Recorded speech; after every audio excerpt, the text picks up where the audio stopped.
বৈষম্য বিরোধী ছাত্র আন্দোলনের সমন্বয়ক ও জাতীয় নাগরিক কমিটির মুখ্য সংগঠক সার্জিস আলমের বিরুদ্ধে বিতর্ক থামছেই না। সম্প্রতি জুলাই শহীদ স্মৃতি ফাউন্ডেশনের কার্যক্রম নিয়েও ফেসবুকে তার বিরুদ্ধে তুমুল সমালোচনা চলছে। এই বিতর্কের অংশ হিসেবে এবার সার্জিসের সঙ্গে আরেক সমন্বয়ক ইয়াসমিন মিতুর একটি ভিডিও ভাইরাল হয়েছে, যা নিয়ে কিছুটা বিভ্রান্তি সৃষ্টি হয়েছে।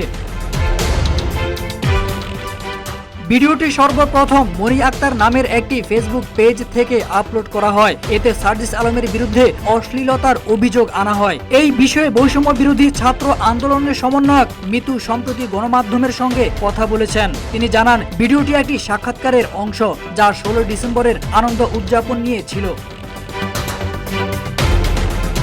মিতু দাবি করেন, মনি আক্তার নামের পেজ থেকে ভিডিওটি কেটে তার বক্তব্যের সঙ্গে পূর্ববর্তী অডিও ক্লিপ সংযুক্ত করা হয়েছে এবং সার্জিস ভাইয়ের বিরুদ্ধে অশ্লীলতার অভিযোগ হিসেবে তুলে ধরা হচ্ছে, যা সম্পূর্ণ ভিত্তিহীন। এটি একটি মিথ্যা অভিযোগ, যা রিউমার স্ক্যানের প্রতিবেদনেও প্রমাণিত হয়েছে।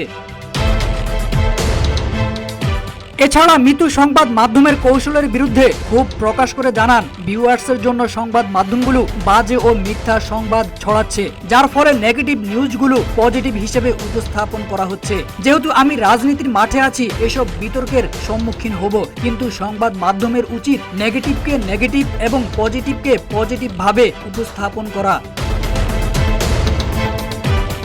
মিতু তার বক্তব্যে স্পষ্ট করে বলেছেন, 16 ডিসেম্বর বিজয় দিবসে লাল সবুজ শাড়ি পরে তিনি টিএসসিতে বন্ধুদের সঙ্গে সময় কাটাচ্ছিলেন। পরে বিটিভিতে টকশোতে অংশগ্রহণ করেন। মিতু জানান, মনে হলো ভাইয়া যেহেতু আজ পাঞ্জাবি পরেছেন আর আমি শাড়ি পরেছি, তাই আমি তার সঙ্গে একটা ছবি তুলতে চাই। তার কাছাকাছি থাকি, কাজ করি, তাই তার সঙ্গে ছোট বোন হিসেবে একটা ছবি তুলতে চেয়েছিলাম।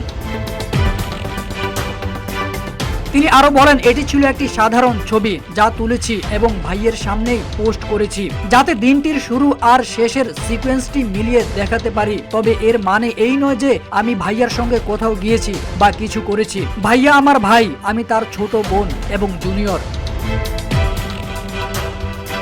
তারেক আজিজ খান, রূপালী বাংলাদেশ।